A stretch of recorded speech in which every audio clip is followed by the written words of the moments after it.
Hello everyone. So D triple S B की तरफ से एक नोटिफिकेशन आया है जिसमें उन्होंने अपने डिपार्टमेंट में जेई और एई की पोजीशंस के बारे में जानकारी दी है।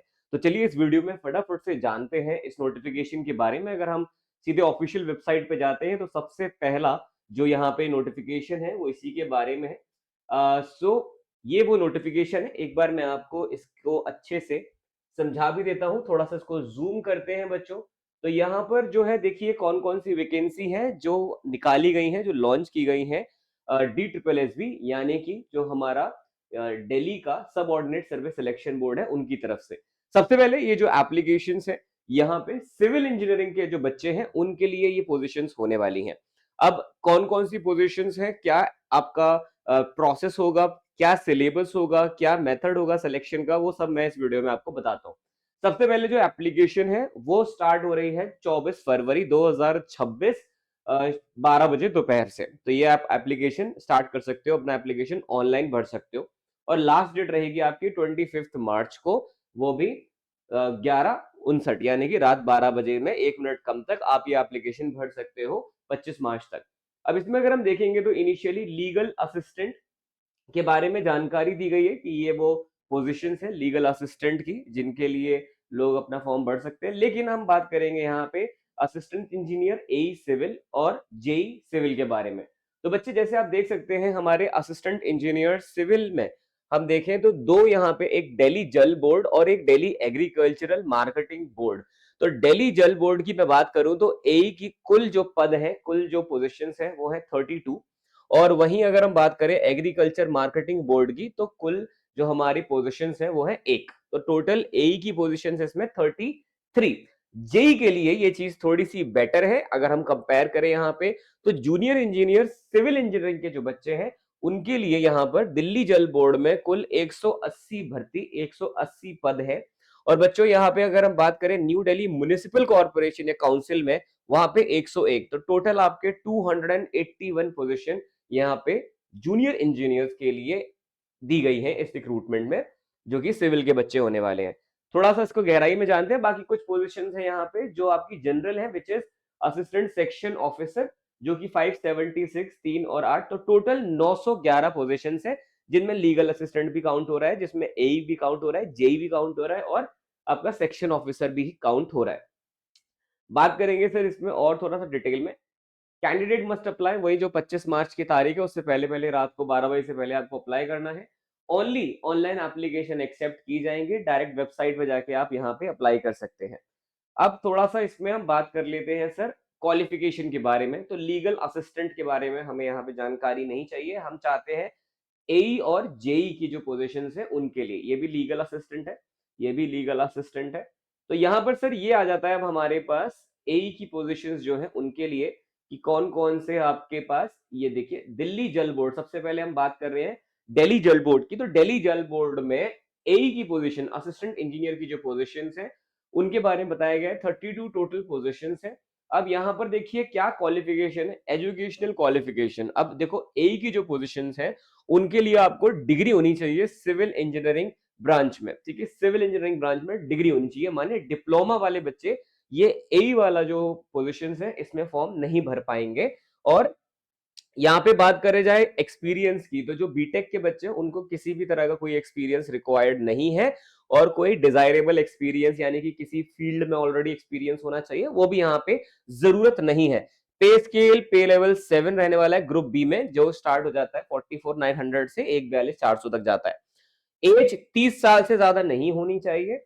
और ये सारी डेट कि सर मेरी एज 30 साल तक मैं कहां तक काउंट करूं, किस डेट तक काउंट करूं, वो मैं आपको यहाँ पे समझा दूंगा। या मेरा डिग्री किस डेट तक कंप्लीट हो चुका होगा तब मैं एलिजिबल हूं, वो भी यहाँ पे बताया गया है। यहाँ पे अगर हम बात करें अगला, जो सिर्फ एक पोजीशन है एग्रीकल्चर वाले डिपार्टमेंट में, एग्रीकल्चर मार्केटिंग में, उसमें भी सर सेम ही है, कुछ अलग नहीं है, डिग्री होनी चाहिए, दैट इज इट। बाकी कोई आपको एक्सपीरियंस की रिक्वायरमेंट नहीं है इस पोजीशन के लिए भी। अब बात करते हैं जूनियर इंजीनियर सिविल दिल्ली जल बोर्ड, जिसमें कुल 180 आपके पास पोस्ट अवेलेबल है। क्वालिफिकेशन क्या है सर? अब इसमें देखिए जो बीटेक का बच्चा है, जो डिग्री का बच्चा है, वो भी एलिजिबल है। जूनियर इंजीनियर का पेपर ये दिल्ली, ये जो हमारा बीटेक वाला बच्चा है वो डिग्री वाला बच्चा है वो जूनियर इंजीनियर वाला पेपर भी भर सकता है। लेकिन साथ ही साथ 3 ईयर डिप्लोमा अगर आपने कर रखा है प्लस 2 साल का एक्सपीरियंस है आपके पास planning execution maintenance of engineering work में, तो भी आप एलिजिबल हो इसके लिए, इस पोजीशन के लिए। मतलब अगर आप डिप्लोमा है तो आपको फिर 2 साल का एक्सपीरियंस भी चाहिए इस पर्टिकुलर डोमेन में। आगे बात करेंगे सर इसमें तो समझ आता है हमें और चीजें कि एक्सपीरियंस ऊपर बता ही दिया कि कौन कौन सी चीज में एक्सपीरियंस चाहिए किसको, डिप्लोमा वाले स्टूडेंट को। सैलरी रहेगी पे लेवल 6 ग्रुप बी 35,400 से 1,12,400, नॉट एक्सीडिंग 30 ईयर्स एज हो गई इसमें। नेक्स्ट पोजीशन जो है बेटा वो आएगी आपकी न्यू दिल्ली म्युनिसिपल काउंसिल में। अब यहाँ पे बच्चों के लिए खुशखबरी है, जो मेरे सिविल के डिप्लोमा वाले स्टूडेंट्स हैं उनके लिए अच्छी चीज ये है, यहाँ पे सिर्फ और सिर्फ आपके 3 year diploma in civil engineering वाले जो बच्चे हैं वो एलिजिबल है, पहली चीज। और दूसरा, यहाँ पे किसी भी तरह का एक्सपीरियंस भी रिक्वायर्ड नहीं है। एजुकेशनल क्वालिफिकेशन जो इन्होंने बताया है सर, इसमें आपको बताया गया है कि ये 3 ईयर डिप्लोमा वाले बच्चे इसमें फॉर्म भरेंगे और किसी भी प्रकार का एक्सपीरियंस की रिक्वायरमेंट नहीं है। सैलरी वही है होने वाली है और ये ग्रुप सी की पोजीशन है, नॉन गजेटेड होगा। वो ग्रुप बी था, ये ग्रुप सी है। और इसमें भी हमारे पास कुल 101 पद हैं, 101 वैकेंसी है। एज लिमिट इसकी 32 तक है, मैक्सिमम एज जो हो सकती है। नेक्स्ट हम बात करेंगे सर किसके बारे में, फिर यहाँ पे देखिए सर्विस डिपार्टमेंट में सेक्शन ऑफिसर और ये सारी चीजें। अब थोड़ा सा बात करते हैं कि एग्जाम किस तरह से होने वाला है, इसमें पैटर्न क्या होगा, सिलेबस क्या होगा, उसके बारे में। तो अगर हम बात करें यहाँ पे सर एलिजिबिलिटी तो आपने समझ ही ली है किस किस तरह से होगी। अप्लाई ऑनलाइन ही होगा, 100 रुपए इसका एप्लीकेशन फीस रहेगा, वो आप लोगों को भर करके करना है। आपकी जो भी एजुकेशनल क्वालिफिकेशन है, एज है, एक्सपीरियंस है, जो भी कुछ आप नापना चाहते हो वो आप नापोगे 25 मार्च 2026 के हिसाब से, ठीक है। कि आपकी अपर लिमिट जो है वो इससे ऊपर नहीं होनी चाहिए, यानी कि 25 मार्च जो है आपका, आप 25 मार्च से पहले पहले 30 के अंदर ही होने चाहिए, तब आप भर सकते हो ये फॉर्म अगर आप अनरिजर्व कैटेगरी में हो। एप्लीकेशन फीस 100 रुपए की है। और इसके अलावा सर बात करते हैं एग्जामिनेशन स्कीम की।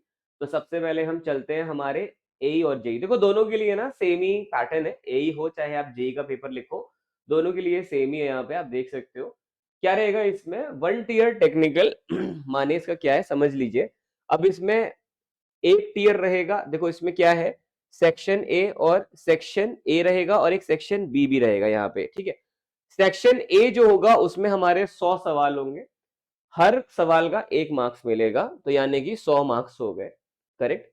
इसके बाद और इसमें रहेगा क्या, इसमें रहेगा non tech, general awareness, general intelligence, reasoning, arithmetical numerical ability, Hindi language comprehension, English language comprehension, right sir.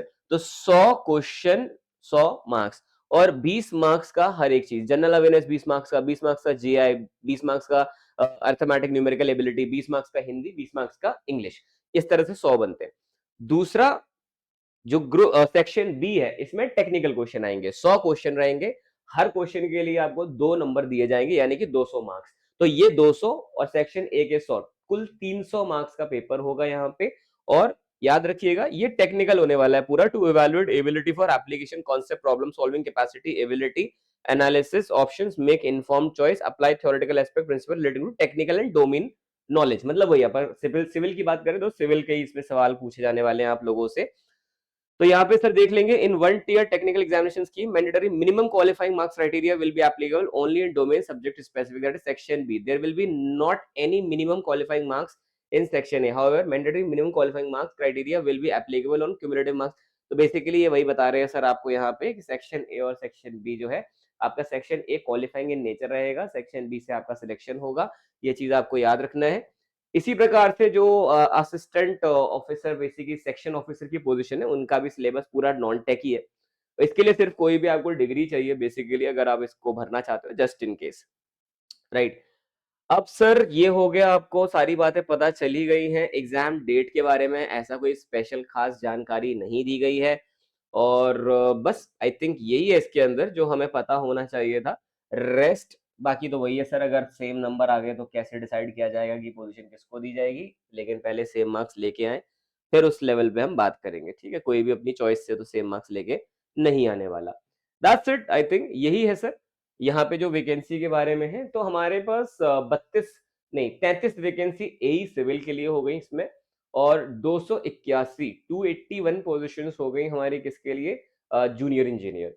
281 में से सर आपका जो 180 है वो उसमें बीटेक वाला बच्चा ही भरेगा, उसमें डिप्लोमा वाला जिसके पास 2 साल का एक्सपीरियंस है वो भरेगा, और बची हुआ 101 जेई वाली जो सीट है उनमें सिर्फ डिप्लोमा वाला बच्चा फॉर्म भरेगा, और उसमें किसी भी प्रकार का एक्सपीरियंस की रिक्वायरमेंट नहीं है। ग्रुप सी आप लाई करोगे, कैटेगरी में जो आपकी पोस्ट है, जो सैलरी है, वो सारे पर्क्स वगैरह। ठीक है सर। कोई भी और जानकारी आपको इस एग्जाम से रिलेटेड चाहिए होगा वो आप मुझे बताएंगे कमेंट बॉक्स में। इसके अलावा जो भी इससे रिलेटेड और नए अपडेट्स आएंगे वो भी मैं आपको देता जाऊंगा। थैंक यू सो मच, मिलता हूं मैं आपसे अगले वीडियो में। तब तक इस वीडियो को अपने बाकी सभी दोस्तों के साथ और जो भी आपका ग्रुप बना हुआ है वहां पे जरूर शेयर करें, ताकि सबको पता चले इस वैकेंसी के बारे में। Thank you, have a nice day.